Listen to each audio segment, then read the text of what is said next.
Bonjour madame. Bonjour. On vous rencontre au lendemain du premier tour. Quelle est l'analyse de ce premier tour de scrutin?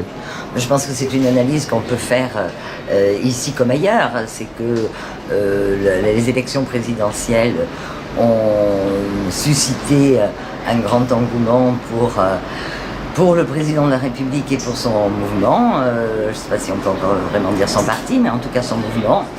Et que, ici comme ailleurs, ceci étant, je pense que j'ai résisté plutôt pas trop mal. Et donc je repars pour le second tour confiante parce que, compte tenu de l'abstention massive que nous constatons, je pense qu'il y a énormément de réserves, de potentiel de voix, et c'est ce que je souhaite pouvoir exploiter tout en respectant bien sûr l'électeur. Quels sont les arguments que vous allez faire valoir pour fédérer les gens autour de votre candidature? Il y en a plusieurs, bien évidemment. Le premier, c'est que je pense que j'ai toute une légitimité de travail, de temps consacré depuis mon premier mandat uniquement à la vie politique. Je ne suis pas quelqu'un qui arrive sur un terrain sans avoir une bonne connaissance et sans avoir une bonne reconnaissance aussi du travail accompli.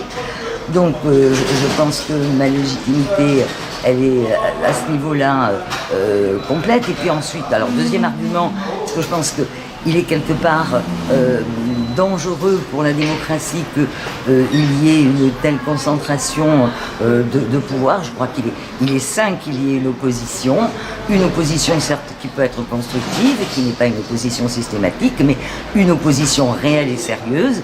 Et je souhaite et je continuerai à incarner cette opposition, fidèle au programme que nous avons présenté, les Républicains et l'UDI.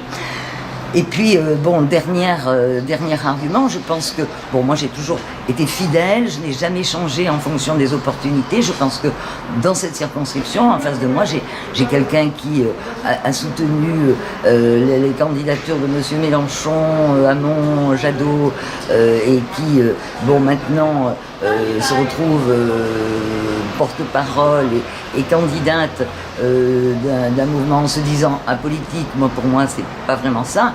Et puis avec un suppléant qui, 3 jours avant, était le candidat investi par le Parti Socialiste.